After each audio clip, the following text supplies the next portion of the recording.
Kumusta po kayo, ma'am? Ayan, Mr. Chair, we are live now. Good afternoon po mga ka-Pix Pro. Good afternoon Mr. Chair, VP Ruby, and of course our guest. Nalito ipapakilala natin. Yes. Yan, ideally, good afternoon, Mr. Chair. Good afternoon. Good afternoon, mga ka-Pix Pro, and of course to our very distinguished guest. Good afternoon po. Good afternoon. Kwentuhang cybersecurity na naman. Medyo na-miss ko ito, no? Oo nga, Mr. Puro lang Chair. ako, puro lang ako kabisihan the past many months. Pero ngayon, ito na naman tayo. Yeah, this is our So, second KC for the year, no? oo, yung kay Colonel J. Guillermo last Friday was about cybercrime and the growing proliferation of cybercrime and what can be done. Unfortunately, dun sa narinig ko medyo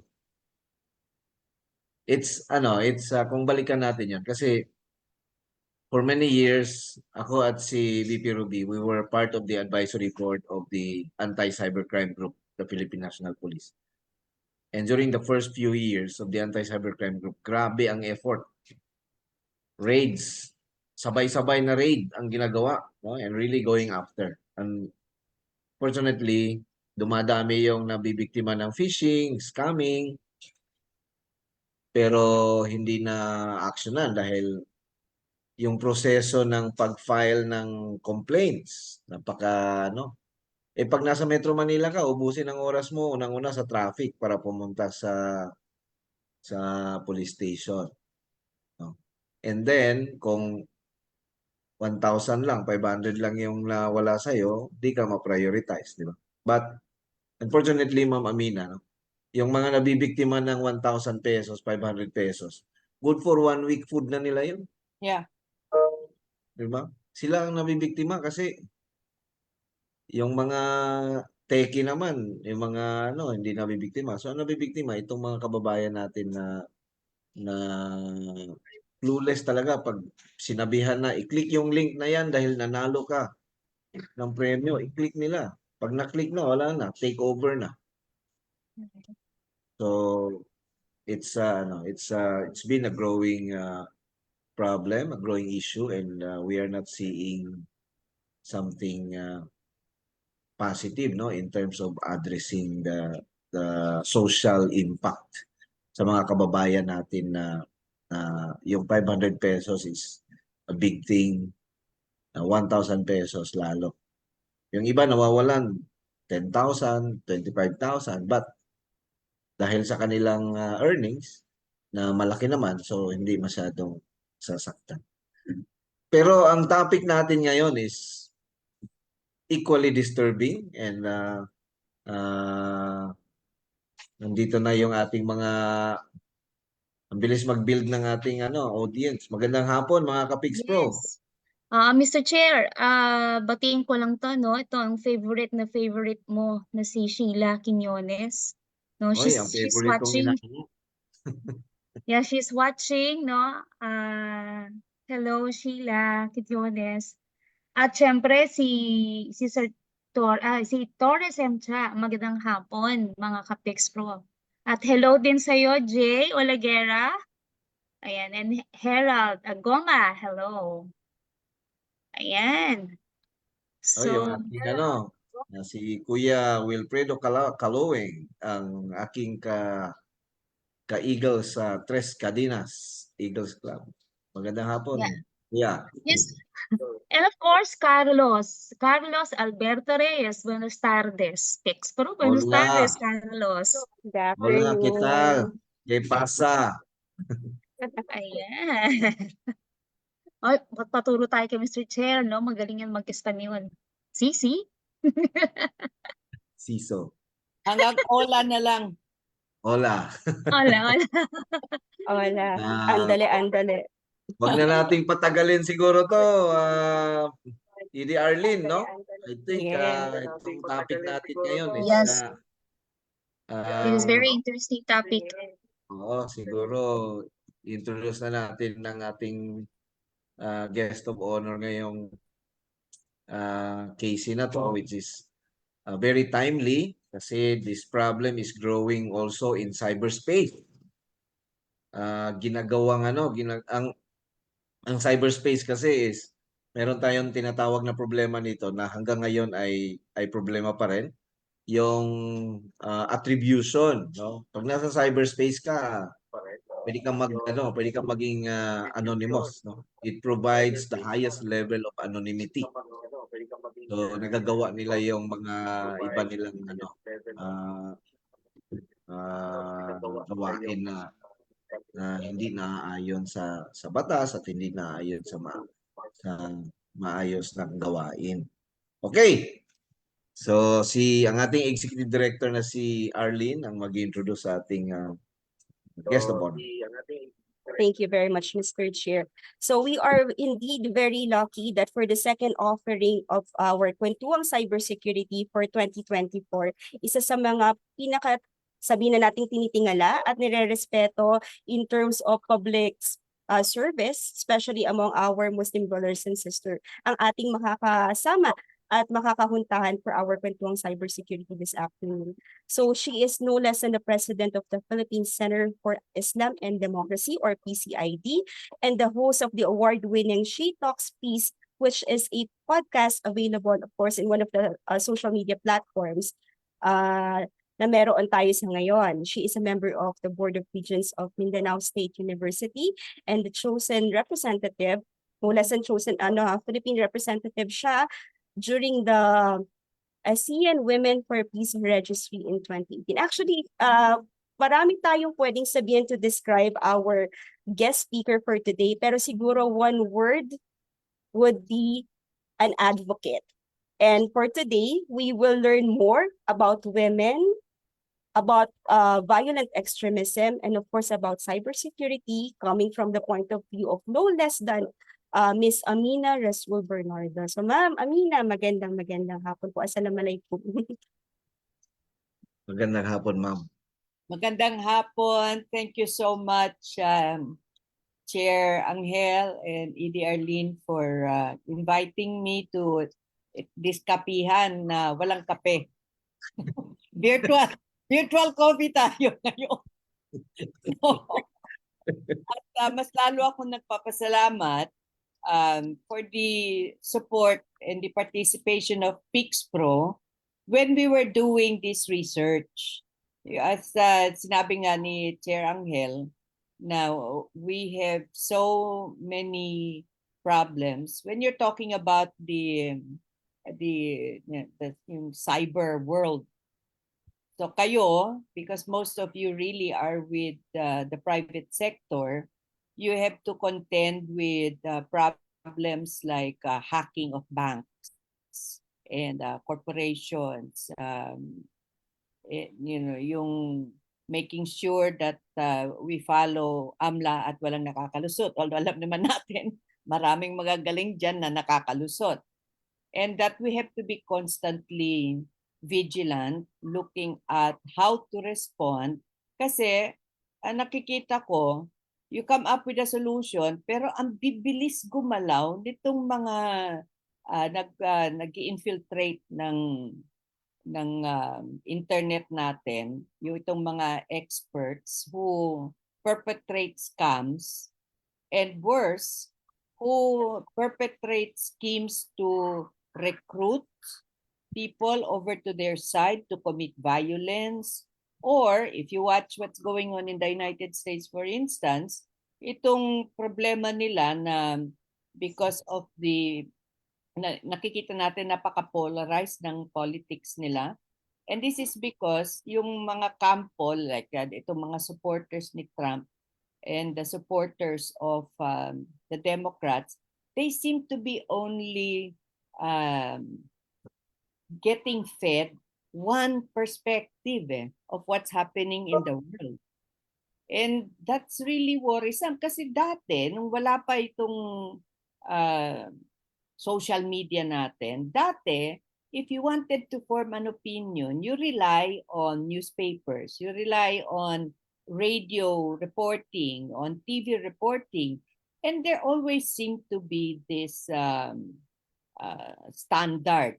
Standard. If you're going to be reporting the news, it has to be balanced. So you cannot just say anything, and color it the way you see it.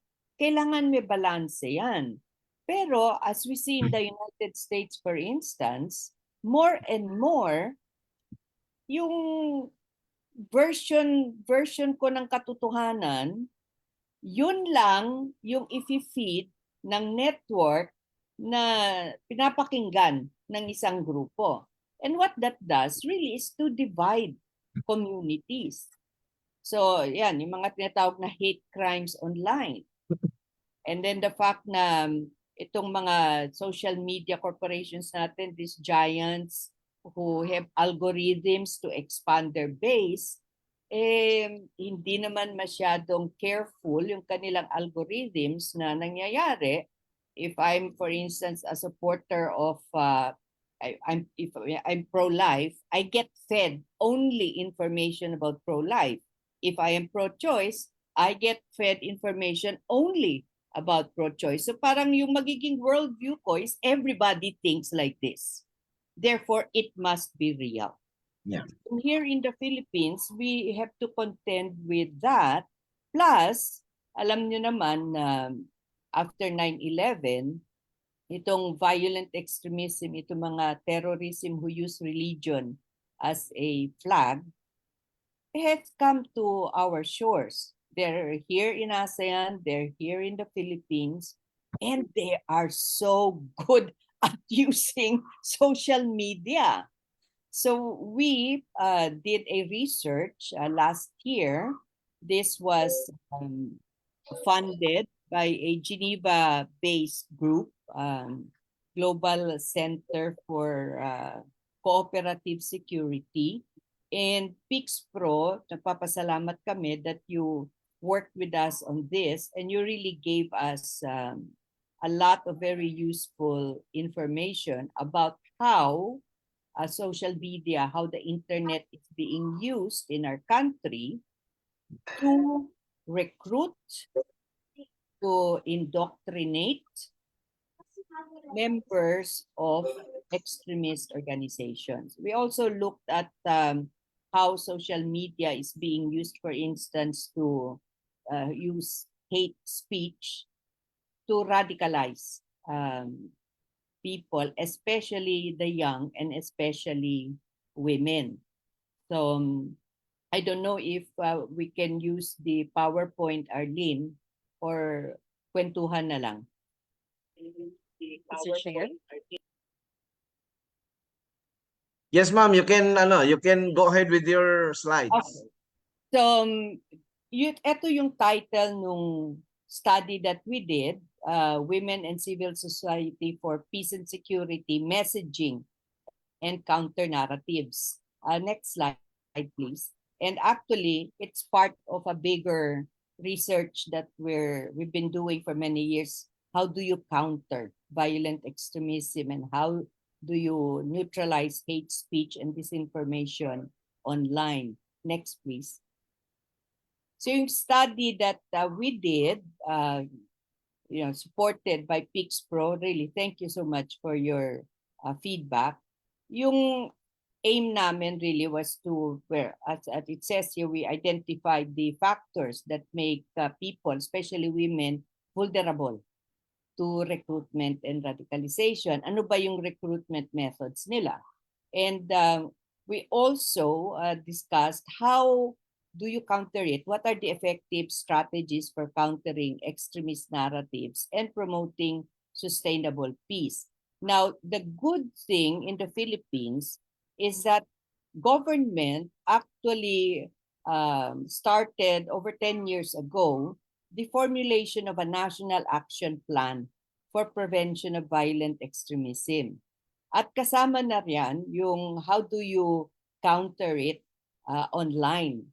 Unfortunately, as all of you PIXPRO professionals know, government isn't very good when you're talking about online strategies. I don't know why that is, Chair Angel, really. Maybe PixPro should give a briefing to all of our government leaders who are in charge of this and give them ideas what is realistic to do. But anyway, we have a national action plan. Apart from that, we also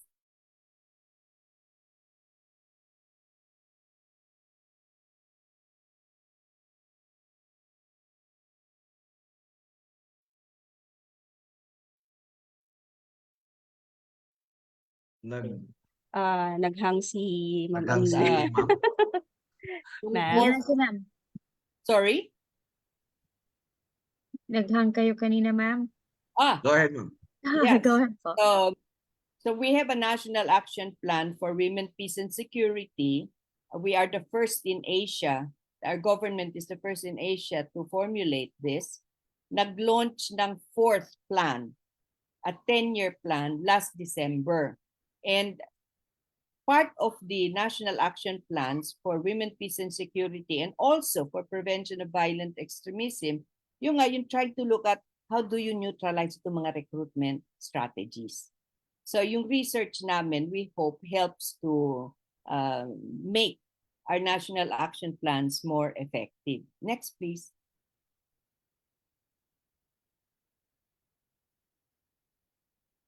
So ito yung mga tanong that we wanted to ask. But for this particular kapihan, I think we should focus on the second group of questions kasi we wanted to find out kung ano ang role of misinformation and disinformation in social media in recruiting women in particular. How are their perceptions manipulated? Why and how have extremists targeted and recruited women, especially at the community level? And what factors influence the messaging? How is the message delivered? Now, ang focus namin are Muslim women because that is where you have very active recruitment by groups like ISIS. Next, please. And these are some of our findings. Yung on recruitment, ano ba yung messages na lumalabas? Economic opportunities is one. A false sense of empowerment, a sense of security, gender role reinforcement, a sense of belongingness, and religious motivations. Next, please. Yung economic opportunities, mostly na ang sabi ng mga respondents namin sa Muslim Mindanao, mostly face-to-face ang nangyayari. Hindi talaga masyado sa online na nakikita nila. Pero ang mga kababaihan who do manage to be recruited, they even enlist their children. And they do this because they are promised money in exchange for enlisting their children.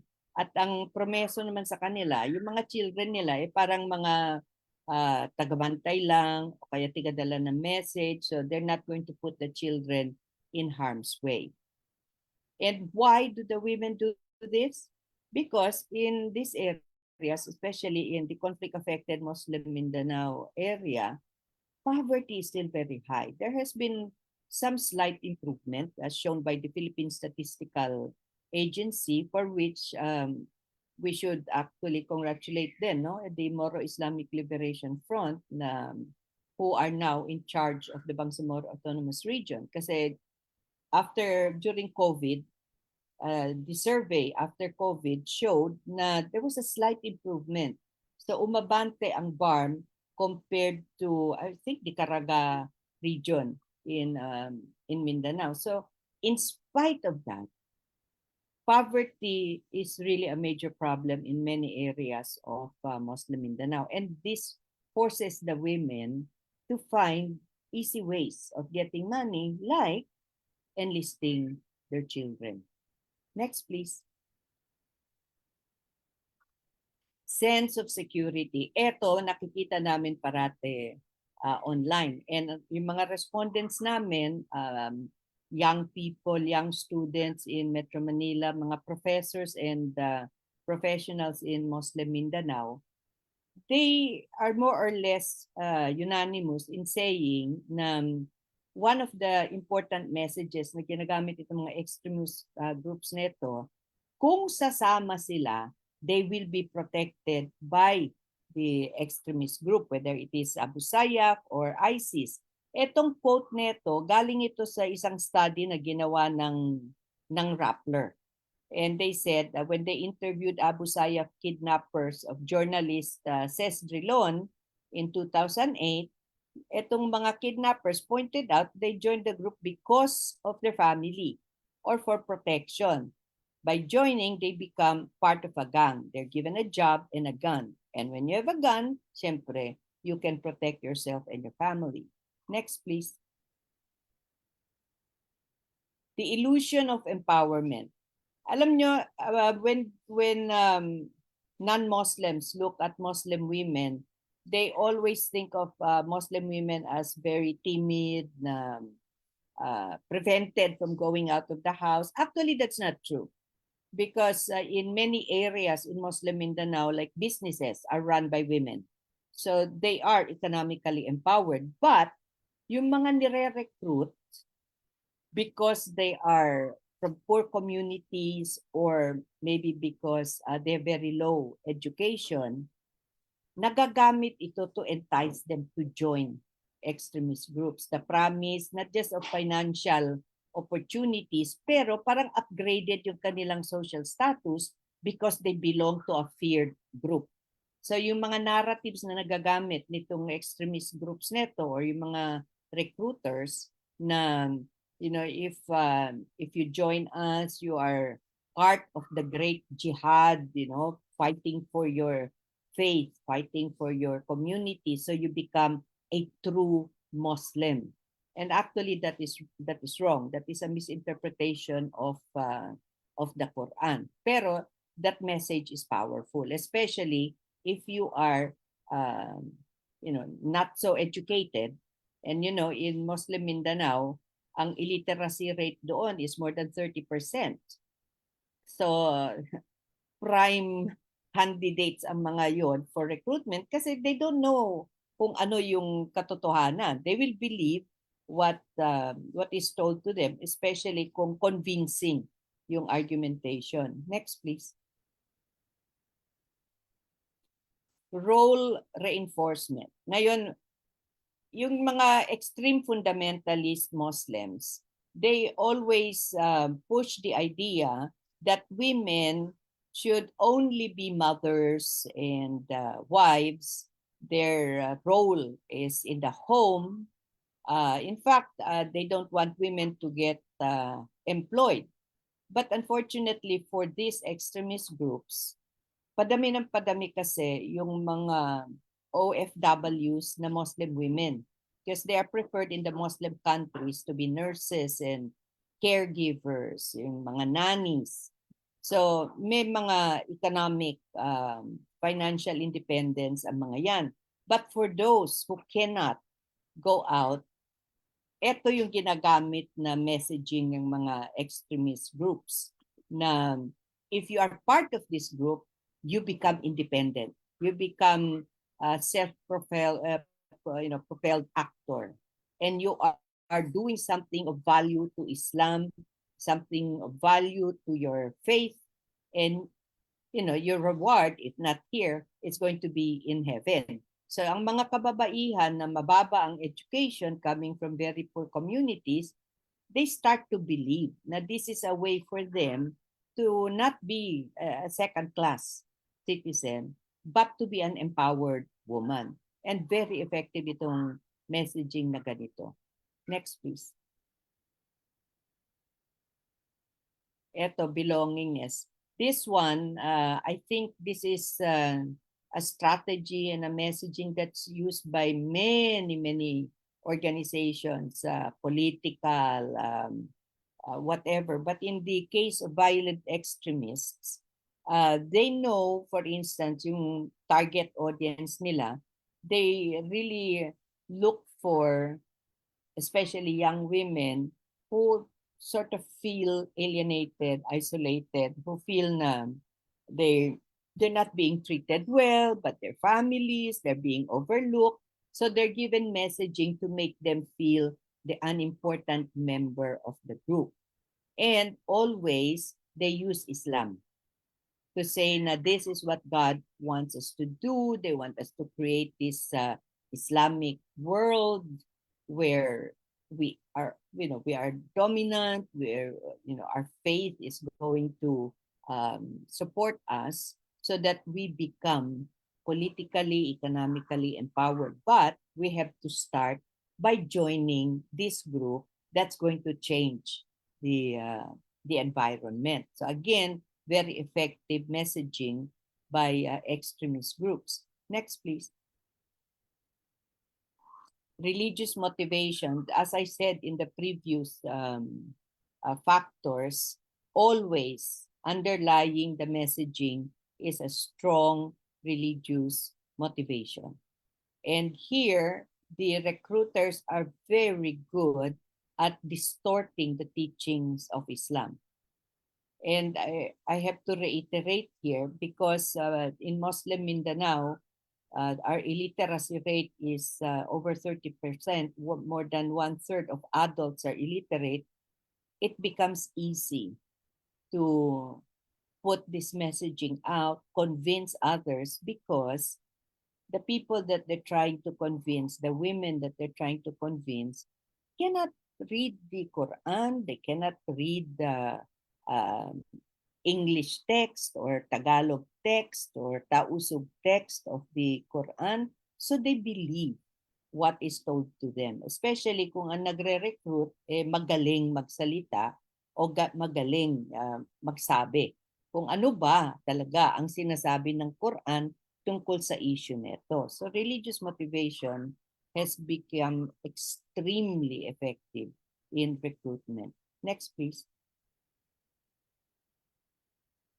So the means for recruitment, apart from face-to-face na naging more effective during the COVID times, public social media pages and websites, and then yung mga encrypted messaging applications na ginagamit nila, Telegram, WhatsApp, Viber, and even gaming platforms. Yung sa gaming platforms, parang mostly young men ang napapasok, hindi masyado young women. But this is something I think that all of the PICS Pro professionals know because this is your field.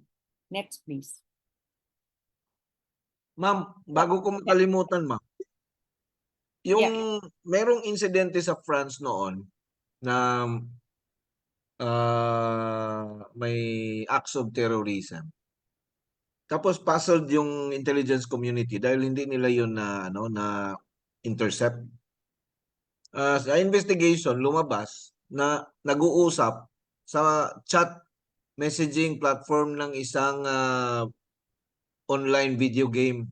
Nag-uusap yung mga doon sila nag-uusap kasi yun, encrypted yung unang-una, encrypted yung communication na yun, yung point to point yun from kung saan ka naglalaro at sino kausap mo, encrypted yun.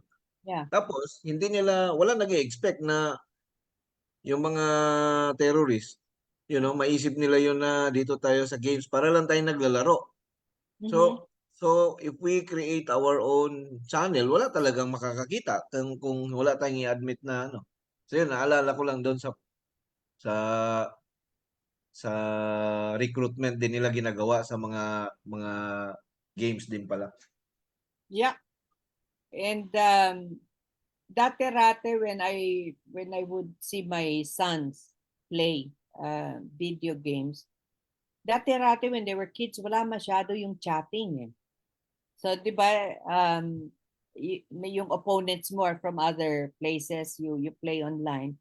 Pero yung communications nila among each other, hindi masyado. Pero sophisticated na ngayon na you can chat with each other, you can sometimes really talk to each other. And how do you monitor that?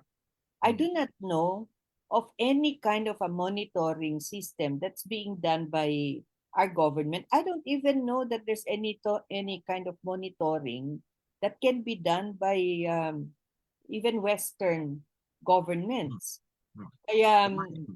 when we talk to our respondents, civil society, some of the officers of PIXPRO, and yung mga young people who have had experience of being recruited, yung mga recommendations nila, really, the burden again, Angel, is on the individual, the family, civil society. Kasi the major recommendation, we have to immunize our young people. And who's going to do that? Your schools, they can't do that because one, hindi naman tech savvy ang mga teachers natin.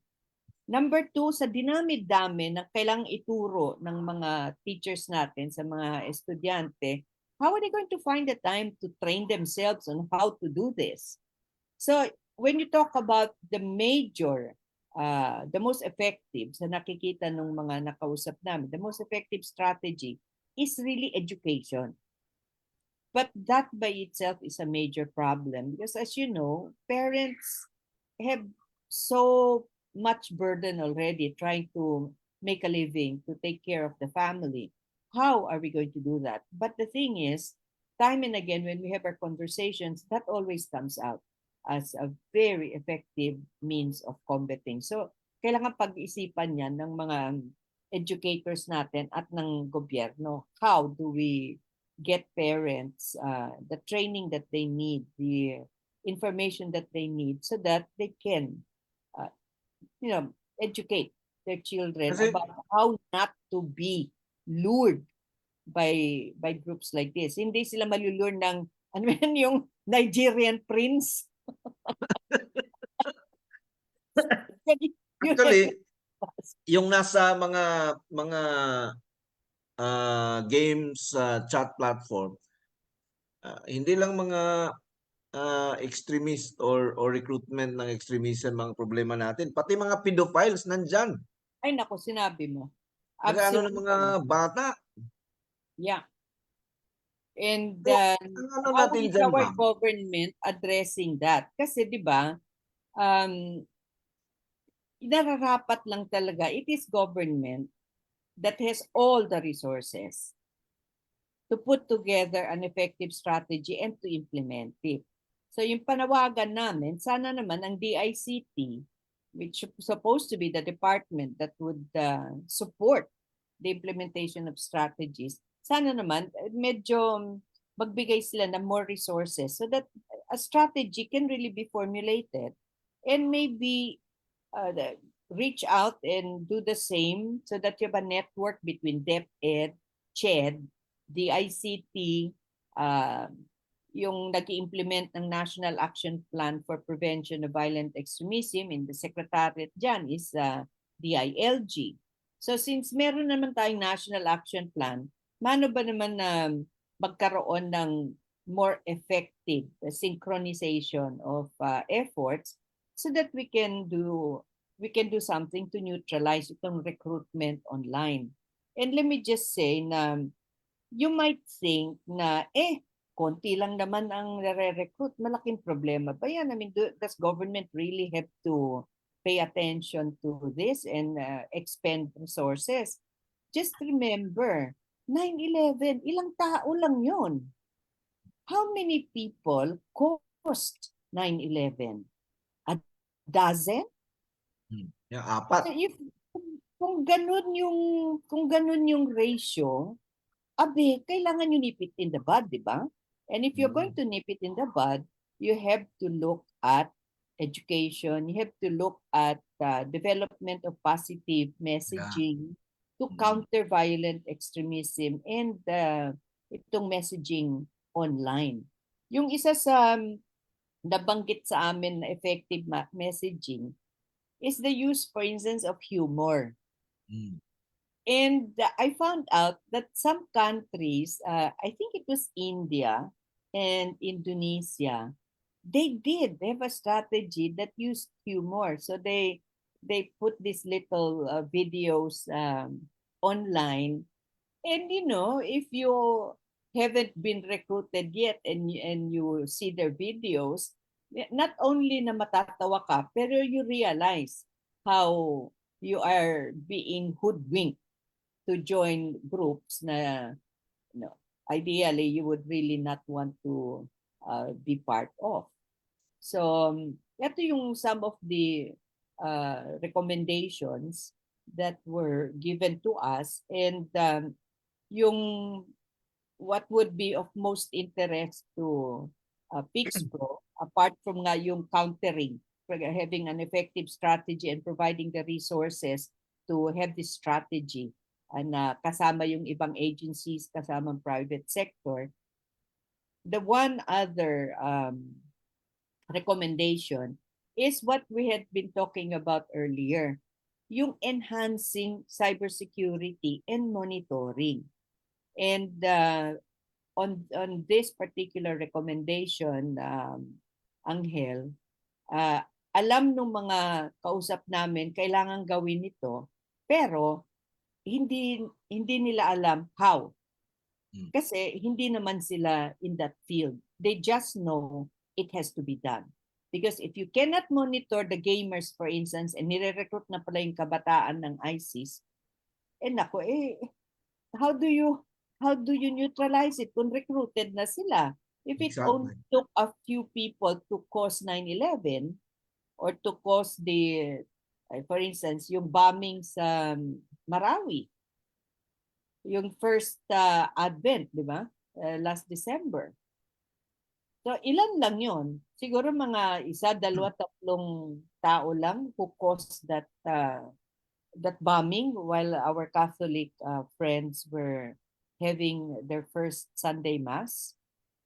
Dapat na-monitor yung mga situation na ganun, di ba? Kasi kailan lang, 6 years ago lang yung siege of Marawi, at alam naman ng lahat na hindi naman 100% na-eradicate ang mga ISIS members.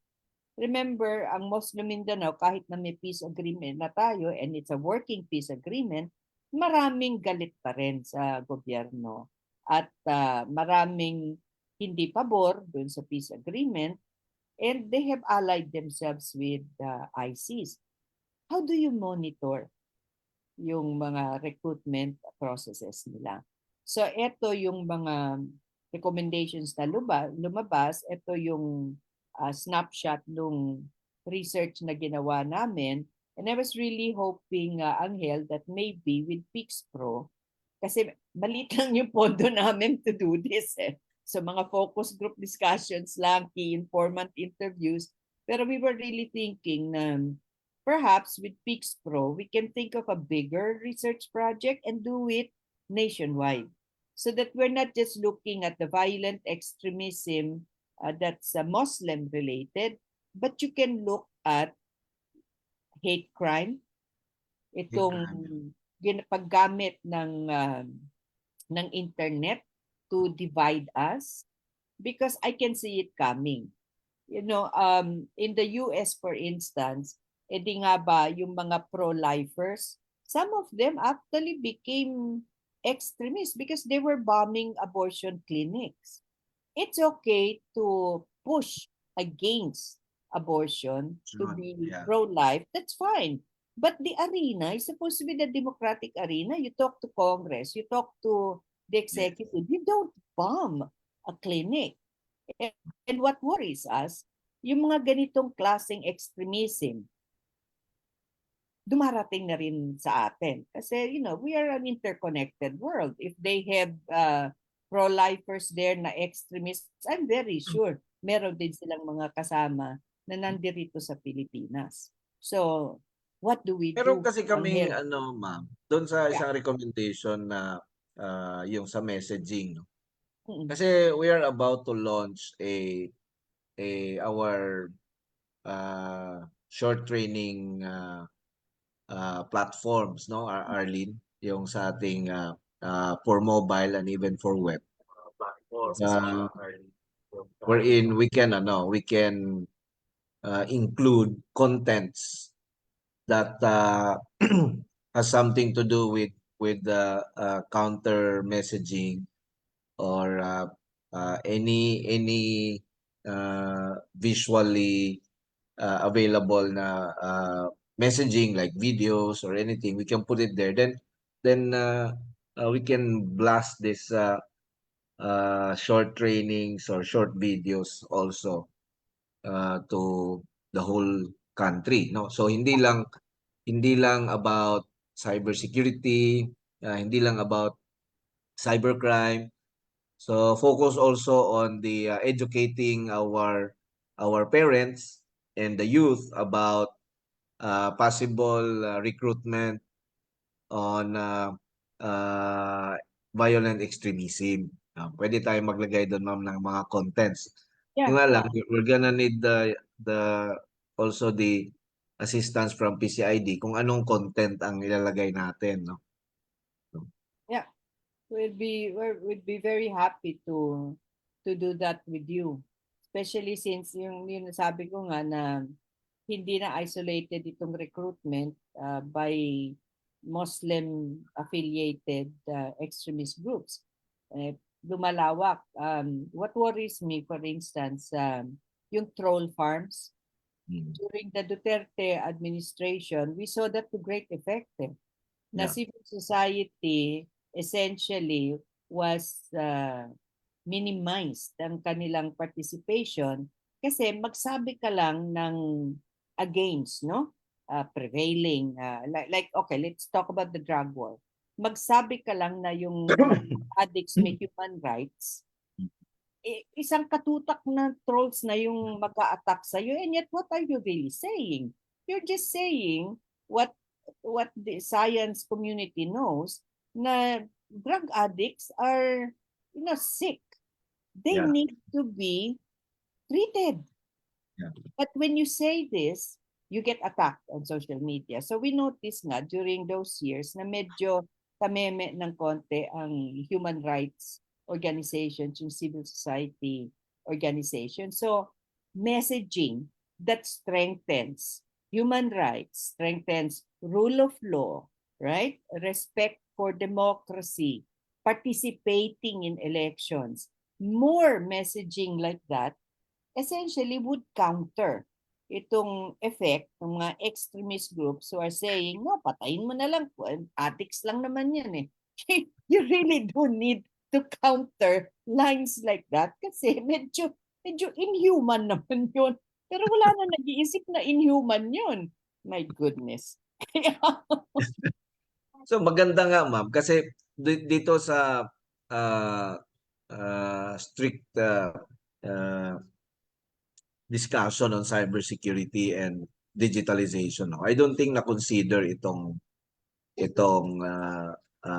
recruitment for violent extremism, which is supposedly dapat kasama siya sa agenda, di ba? Kasi ano to, counter economics to eh. Counter if you have investors, foreign investors coming to the country, this is one of the things that they will look at, no? Although kung meron man, ang inaano nila is yung anong ginagawa natin tungkol dito. So tayo sa private sector, we can do something, but we can only do so much, di ba? It's still the government, and in this case nga si DICT should make this as part of their objectives. So when they plan for digitalization, dapat kasama itong prevention or eradication, total eradication of violent extremism, whether it is whether it's about the Muslim extremist recruiting or hate crimes or anything that is not within the bounds of the society practice, no? So yun yung magandang ano doon. So doon sa messaging, what we can do to help out is to include this program in our contents that anyone can view, anyone can watch.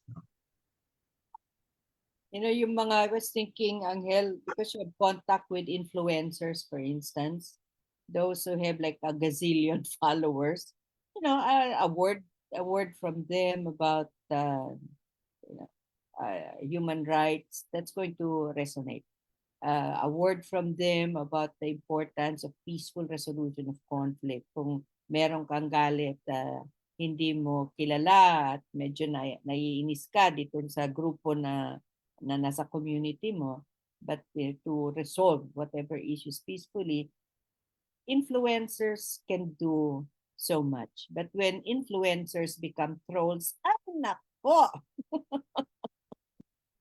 Patay tayo. Very sad nga yun nangyari during that time, no? Kasi may mga kilala ako noon ng mga influencers na naging ano sila, Yeah, naging troll sila kasi Yeah. binayaran sila. yeah. But definitely magandang idea sana yon to create mga counter messaging, no, Yeah. ng mga especially itong recruitment using the chat platforms o video games. Ano yan, na highly technical lang gumagawa niyan. Yeah. Alam nila na encrypted end-to-end yung communication yung point-to-point chat ng mga gamers. Alam nila yon na encrypted at di sila ma-trace. So, the level of sophistication ng recruiters seems to be higher than the level of sophistication ng nasa supposedly rule of law, no? Sad to say. But then Angel, it's also a matter of generations. I mean, you have to admit that ang gobyerno natin is populated by people who are not Gen Z or right or Gen X. So hindi masyadong tech savvy. So mano ba namang na imbitahin nila those who are tech savvy to give them a briefing, have a discussion about how these people can penetrate. If you can only do that, if Pixpro can support such kind of discussion, I think we'll get somewhere. Yes, Pero ma'am. kung yung nagpapatakbo ng mga strategies to counter recruitment,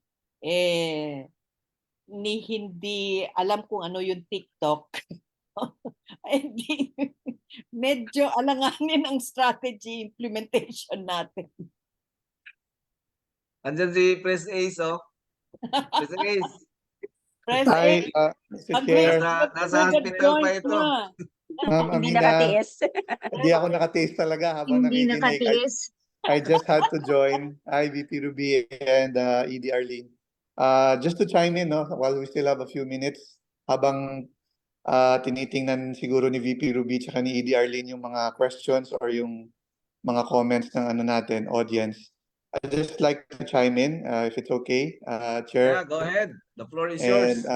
Ma'am Amina. Yeah. Sabi ko nga, while I was recovering, I had plenty of time to read some other stuff, no? And nagkataon lang na there was this book that I read that's, medyo hindi naman siya directly related, but I think swak siya dun sa ano talaga yung overall ecosystem na pinag-uusapan natin. When we try to deal with societal harms like child porn or online violent extremism, other forms of hate speech, so on and so forth. The book was basically about digital conflicts, meaning yung simpleng pag-i-exist ng isang tao online, his simple digital presence there is already a source of conflict. Why? For example,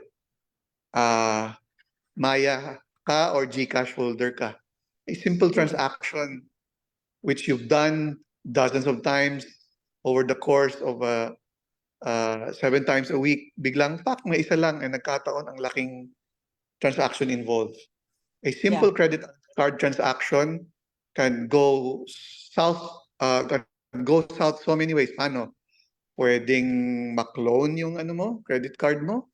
Pwedeng pwede kang makipag-transact sa mga dubious pala na merchants. Ano pa? Your mere presence, in fact, in Facebook opens you up to, nabanggit kanina ni Chairman Angel, either pedophiles, if you belong to a certain ideological leaning, pwede kang maging target for violent extremist behavior. Ano pa? Pwede kang maging pwede kang maging target ng pagtutroll. And worse, and nabanggit mo to kanina, Ma'am Amina, as a society, we are vulnerable now to misinformation. And sinasabi lang, we are now in the age of post-truth. Yeah. Which is, to me, tingin ko ito yung pinaka-delikado eh. Ito yung overarching problem. What is now the truth? And what is a reliable single source of truth? Kasi kami ni Chair Angel, when we used to work together sa telco, we used to worry about a single picture ng aming operational environment. Kasi gusto namin malaman kung yung nangyayari ba is normal, a little above normal but tolerable, or emergency to crisis situation. Feeling ko, we are now on the verge, certain societies exhibit emergency to crisis situations na. And the sad part of this is that for the most powerful country in the world, the most connected, the most advanced, they are now almost the most fractious and the most vulnerable. So, yung countering violent extremism, which of course PIXPRO was just so happy to sit down with PCID po last year. Ito na po yung mga lumalabas na sintomas. And I really I really liked how you put it. Sinabi niyo, pag-aaksayaan ba ng ilan lang naman to eh. This is just a small fraction of a otherwise middling country in Southeast Asia who doesn't have a global influence. But mind you, sabi nga nila, whoever said that one determined person could not change the world was kidding himself.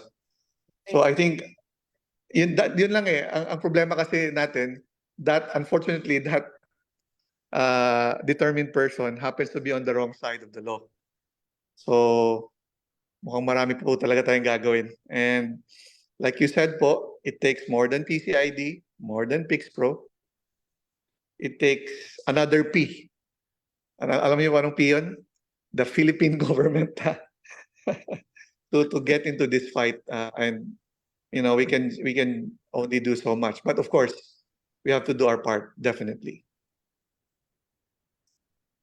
Maraming salamat. The floor for you, man. Magpagaling ka, Pres Ace. Maraming salamat. Thank you, VP Ruby. Malapit na. Konti na lang yan. So, very well, very well said dating past President Ace. Itong problema na to, kung Ma'am Amina, kung himay-himayin natin ang value chain nito, medyo mataas-taas. Medyo mahaba-haba, yung value chain nito. So, PCID and PIXPRO is just two of the many chains that need to work together itong problem na to.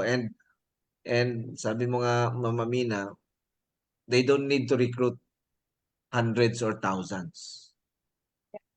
They only need to recruit few that can execute a something that will create chaos and instill terror in our society. What more if they can recruit, if we don't do anything, and what more if they can recruit more than just a few? Yeah. Diba? So Ma'am Amina, siguro yung natin dito is kami sa PIXPRO, with our community, we can definitely immediately if we have contents that we can broadcast and publish immediately. We have at least more than 10,000 who can view, and we will ask them to share also. So and with our families, that's already times 4, times 5. So we start probably small, but with continuing effort and putting this as part of our agenda and our program in providing short trainings, short videos. No? So yung content na lang siguro, Ma'am Amina, we can work with PCID. No? What you want us to push to the society or to the community. No? On the cybersecurity naman, definitely, no, awareness we will continue. Actually, ang nagawa lang namin sa awareness is for the parents and children, no, to educate them so they don't get victimized by scams, phishing, and pedophiles. Oh yeah. Yeah, this one will definitely include this. Itong maybe if we can get a presentation material from you. We have a schedule in a school in Angono, Rizal, VP Ruby, no? Yes po. Meron kaming cybersecurity awareness sa February 9. Oo, sa school. We Mga have about 400 or 500 students attending. Yeah, we can include this. So definitely, Ma'am Amina. Yep. Yan, Mr. Chair, Ma'am Amina, may nag-volunteer na from Central Visayas, si Roy Den, Rusiana, kung may material daw. They're willing to conduct it. Pero siguro, I'll make some qualifications, no, kasi hindi naman kailangan basta-basta to. But I'll defer to PCID, syempre. Kasi meron yan sila iba-ibang materials. Meron for the trainers mismo, meron naman para doon sa the wider public. So siguro, Mr. Chair, for our purposes, so we can help from the get-go si PCID, doon muna tayo doon sa material nila that can be made more widely available siguro. Agree. Mr. Chair, if I may, kasi Yes, isang concern nga namin yung countering hate speech and hate crime. So yung isang ready to go na sa amin is yung podcast namin. It's called She Talks Peace. We have a new episode every week. We started in August 2021. May listeners na ho tayo in 102 countries. So I'm thinking na if you can share yung podcast na She Talks Peace with your members and they can share it, it lets them see the world from the other's point of view. And if they can just put themselves in the other person's point of view, baka malesen yung discrimination, di ba? Malesen yung hatred towards a group of people that you really don't know. So conversational naman yung episodes namin, and I think na medyo makakatulong ito to give people right information. And as ED Arlene mentioned, for our efforts, we won an award. We were awarded by the Ministry of Foreign Affairs of Austria as best in media. So medyo palakpak yung malaki kong tenga. Kasi although medyo amateurs lang kami, pero it looks like na-appreciate naman nila kung ano yung ginagawa namin. Ma'am, merong nag-represent dito sa audience natin, si Mr. Ferdinand Fernandez. He is from the Philippine Society of Criminologists. Wow. And they are willing to help daw spread in their community yung educational, yung mga materials, no? If we start with the podcast siguro, we can help that kasi ang take namin dito, okay, hindi na-recruit yung anak namin, pero yung anak ng iba na-recruit. At may pinagawang trabaho na doon sa area na one day nandun din yung mga anak natin. Yeah. Oo. So, parehong magiging biktima. Yeah. Parehong magiging biktima. Kaya we cannot say na aware naman yung anak ko, tinuturuan ko yung anak ko, hindi siya mabibiktima. Pero yung iba na hindi naturuan, maging ma-recruit dito, no? They can be used to inflict harm to others. And that includes our families, becoming possible victims, di ba? Yeah. So we have Yep. to work together. We have to work together dito. While Yeah. we continue to think of ways on how we can help in improving and strengthening our cybersecurity, no? That can hopefully have an impact in not necessarily probably eradicating, but lessening the capabilities of the recruiters, no? Dito sa natin sa pag-recruit ng mga women and children natin into extremism. So Immunity. maraming dito sa mga viewers natin. Obviously na-feel nila yung involvement Yes. nila. Kaya So nga po. maraming represent. Dami. Thank you so much. Thank you po sa mga inputs din ng ating mga viewers. If I might just read one, Mr. Chair, yung kay Christopherson Dizon, ay tama po. For me, I support the education of our youth against these violent and extremist groups. Even a small number, what we can do is counter-recruit for the youth to be the cyber soldiers of tomorrow. But all we matter as we really need the support po of the government. Yeah. Si Christopherson, classmate ko ngayon sa Masteral sa De La Salle. So nagma-masters kami information security. So very Classmate passionate talaga mo. ito. Anything that has something to do with advocacy to better our society. Saludo ako rito kay Tops. Yeah, Mr. Chair, meron pang isa sa substation 2, Marikina CPS.